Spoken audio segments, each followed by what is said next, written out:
Welcome back नाजरीन, आप रूबरू प्रोग्राम देख रहे हैं। हम बात कर रहे हैं मुल्क की सूरत हाल के हवाले से। गवर्नर मोहम्मद ज़ुबैर साहब, मैंने सवाल छोड़ा था कि सदर ट्रंप ने पहले तारीफ़ कर दी कांग्रेस के सामने, अब चीन ने $2 अरब का रोल ओवर दे दिया। हुकूमत तो कॉन्फिडेंट नज़र आ रही है, आप कैसे देखते हैं?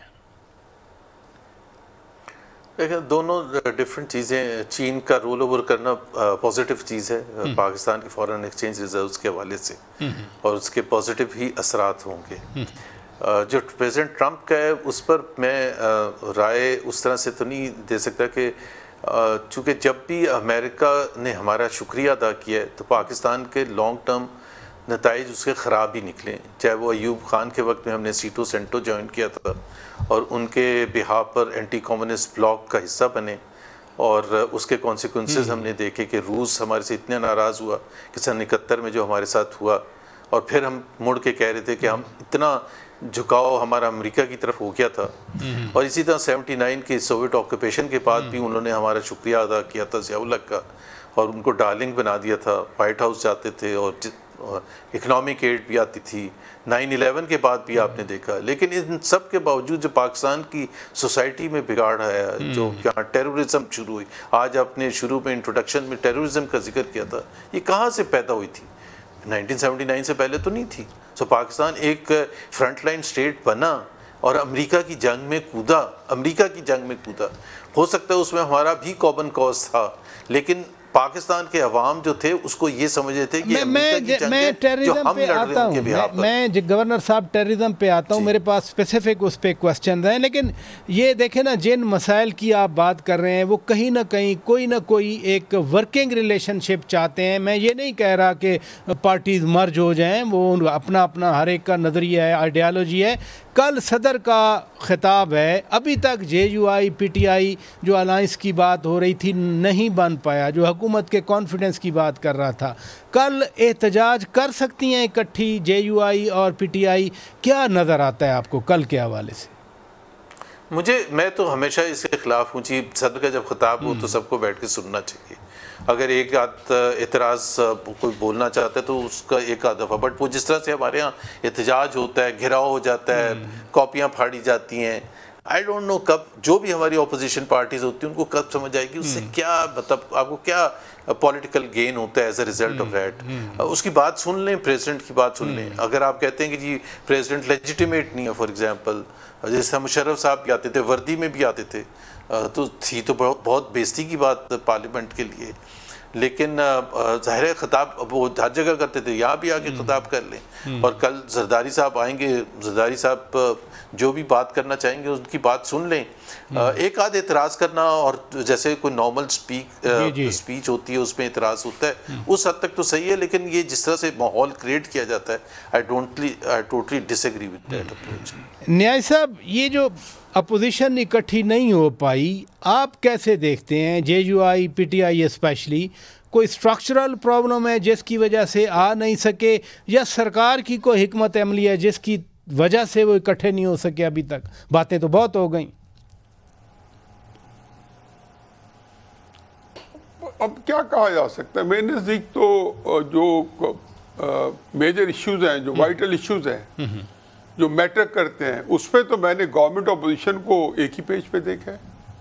जब ये हुकूमत बन रही थी, शहबाज शरीफ साहब वज़ीर-ए-आज़म को ओथ ले रहे थे, तो उमर अयूब साहब के मुकाबले में जब वज़ीर-ए-आज़म का उम्मीदवार थे, या असलम इकबाल साहब जो इनिशियली और बाद में कोई उन्होंने तब्दील किया, पंजाब असम्बली में थे, और अलीमीन गंडापुर थे, तो मतलब ये तो एक ही पेज पे थे। फिर कौन सा इशू आया, कौन सी जगह पे अपोजिशन ने जो है हुकूमत की फंक्शन के अंदर रखने डाले है, या हुकूमत की जो है जो एक जिसको कहना चाहिए कि एक मौक़िफ़ लेके और सिस्टम से बाहर जाने की कोशिश की, या सिस्टम को उल्टाने की कोशिश की।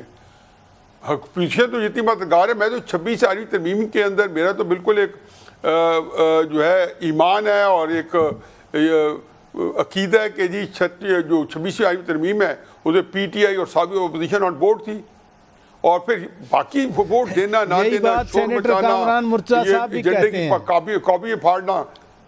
जी, सेनेटर कामरान मुर्तज़ा साहब भी यही बात करते हैं कि 26वीं तरमीम पे बिल्कुल PTI ऑन बोर्ड थी।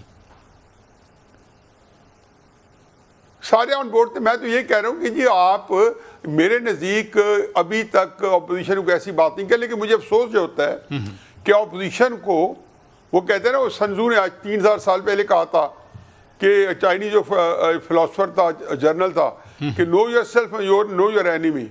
हमें तो पता है कि जो अपोजिशन जब हुकूमत को सारी चीज़ों का मुर्द इल्ज़ाम ठहराती है, देखो मेरा बेटा भी तो कैद में 10 साल, मैं तो हुकूमत को मुर्द इल्ज़ाम नहीं ठहराता हूँ, तो ज़ाहिर हुकूमत ने नहीं किया, मैं क्यों ठहराऊँ? इल्ला कि मैं वैसे ही अपने आप को जो है अपने ही बंदों की आंखों में धोल झोंकूँ। फिर सारे के सारे जो बंदे इमरान खान साहब ने बनाए हैं, अली मीन गंडापुर से लेके उमर अयूब से लेके, आपका क्या ख्याल है ये फकास अकरम साहब आखिरी उम्र में क्या खाक मुसलमान होंगे? मतलब सारी ज़िंदगी इनका पीछे बैकग्राउंड देख लें।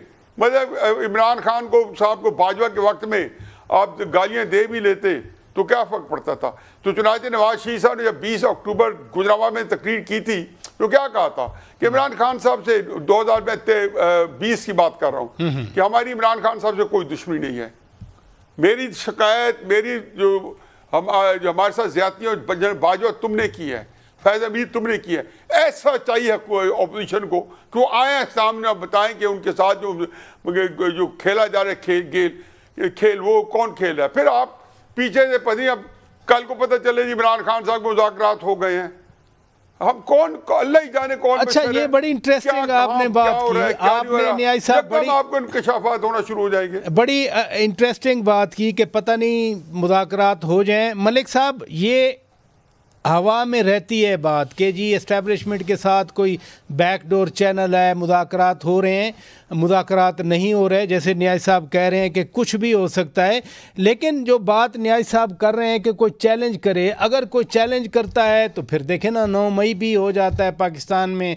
अभी वो 15, 20, 25 लोग सोशल मीडिया पे जो कुछ मवाद आता रहा वो JIT के सामने पेश हो रहे हैं। तो बिल्कुल अपोजिशन अगर बाहर आ जाए तो हुकूमत कहती है मुल्की एजेंडे के ख़िलाफ़ है, अगर वो कुछ नहीं करें तो फिर कहते हैं हम कहते हैं अपोजिशन नहीं कर रहे। अपोजिशन तो आपस में अलायंस भी नहीं कर सकी अभी तक। राजा साहब, क्या हमें ये बात तस्लीम करते हुए कोई मसला है कि पाकिस्तान में ना असूलों की सियासत होती है, ना यहाँ पे कोई नज़रियात होते हैं, यहाँ सिर्फ मफादात होते हैं। और अगर आप मफादात की सियासत करेंगे तो इत्तेहाद बनाते हुए या इत्तेहादों से निकलते हुए भी मफादात को देखा जाता है। ये आप समझ लीजिए इस बात को। मेरे ख्याल में ज़ुबैर साहब बड़े पुराने जो है वो सियासी कारकुन भी हैं, फिर वो गवर्नर भी रहे, तो उनको ज़्यादा अंदाज़ा होगा चीज़ों का। यहाँ तो जब सियासी इत्तेहाद बनने करते हैं, आपने भी रिपोर्टिंग की सारी उम्र, हमने भी नवाब रसूलुल्लाह खान के दौर में से लेके देखे सारे इत्तेहाद बनते हुए। क्या आपने नहीं देखा जब इत्तेहाद के इजलास होते थे तो क्या बातें होती थी कि हमें क्या मिलेगा, पार्टी का ओहदा क्या होगा, हमारी पार्टी से अपना सदर लेंगे, हमें जनाब इक़्तिदार में आने के बाद हमारे साथ आप क्या करेंगे। जब आप ये चीजें तय कर रहे होते हैं उस वक्त आपके मफादात पेश नजर होते हैं, कोई उसूल नहीं होता। ये सियासत इतनी बेरहम है हमारे यहाँ कि यहाँ जाती जेब भरने के लिए आपको और अपने मफादात हासिल करने के लिए आपको इस कौम को बेवकूफ़ बनाना पड़ता है। और जो आज जमहूरियत की भी बात करते हैं, क्या आपको नहीं, इन सब को आपने भी अपनी आंखों से देखा, हमने भी अपनी आंखों से देखा, जाके बैठ के ये कहते हुए आपने नहीं सुना कि फलां को पकड़ के निकाल दें, मेरे लिए रास्ता बना दें, फलां को हरा दें, मुझे जितवा दें। ये कहाँ की पैदावार है? जब आपके कोई असूल ना हो, जब आपका कोई नजरिया ना हो, तो जिसके पास ताकत होगी, डंडा होगा, उसी के आप गुलाम बन के रहेंगे ना। मलिक साहब, बात ताकत डंडा गुलामी से हट के, मसलन मैं टेररिज्म की अभी गवर्नर साहब बात करना चाह रहे थे, मैं ब्रेक के बाद मलिक साहब आपसे ही शुरू कर दूंगा। नादरीन, ये टेररिज्म पे जैसे अपोजिशन अगर इकट्ठी नहीं हो सकी तो हुकूमत भी तो अपोजिशन को कम अज़ कम इस इशू पे तो बिठा लेती है अपने साथ। 2014 दिसंबर में पेशावर में सारे बैठ गए थे। अगर PTI से बात की जाए तो वो कहते हैं कि चूँकि ये असल नुमाइंदे नहीं हैं तो इसलिए ये काबू नहीं पा रहे। मलिक साहब के पास सवाल छोड़ता हूँ नादरीन, ब्रेक के बाद लेते हैं जवाब। Stay with us.